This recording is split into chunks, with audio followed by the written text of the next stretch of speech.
Nola Sharp talks about the physical aspects of speech delivery. Sebastian would like to delve deeper with his evaluation. What are the other aspects that he should be looking at? Nola. There's probably about 30 or 40. But I think we have to assure Sebastian that this isn't going to happen overnight. But the things that he will notice is that the first thing that speaks is his body. There'll be no sound, but what can be conveyed by walking onto the stage or into the spot, the power spot, to deliver his speech, if he can, needs to be done confidently. And of course, he's not going to be able to remember his speech for the first time, and he no doubt will have notes. And to tell him that this is okay, that you don't have to come out with your first speech. Some people can do that, and that always impresses, and I think those people have to realize how lucky they are. Giving eye contact, from my personal view, it took me about 18 months before I could concentrate on my words and look at people. I mean, really look at people as I was doing that. It took me such a long time. And so I think we need to settle Sebastian down, to tell him that he has got a mentor, that movement may or may not come in his first speech, but if it is, then that's something that he will have to do with purpose, and not just Kay McCartney once told me that all my speech needed was an overture, because I was sort of dancing and my hands were going all over the place. And she was so right. And that's the thing. Evaluators see what we as speakers do not see, but it doesn't make them always right. Facial expressions. That is something that has to be congruent with what is being spoken about.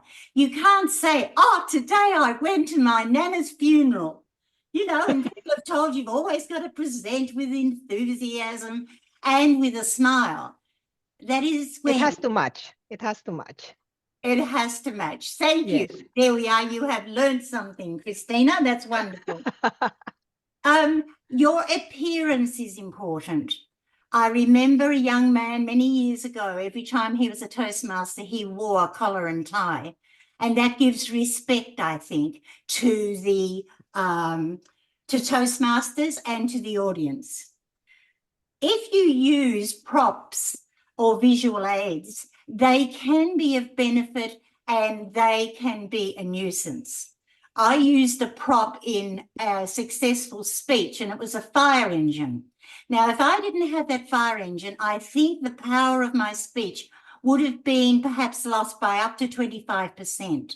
So don't ever think that someone that has used the prop deserves to be graded higher or given more praise, because sometimes props work and sometimes they don't.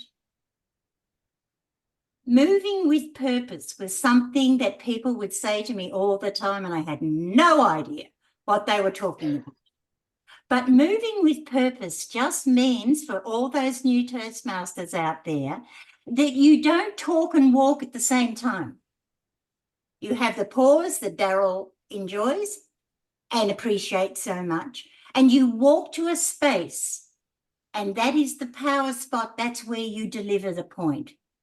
Then using pause again and movement with the stage, and sometimes it can be a timeline, but please don't think you always have to start it like that. That you don't have to be born on the right side of the stage and then you have your teenage years in the center of the stage and you die on the left of the stage. I've heard many, many people give that as a recommendation to improve a speech. It doesn't necessarily, especially if it's done with jaunty sort of movements that aren't smooth and don't run into one another. Gestures are important. Experts, which I'm not saying I am, but they say that if you say something within your speech that's important to the speech, if you have a gesture that's congruent with that, people will remember.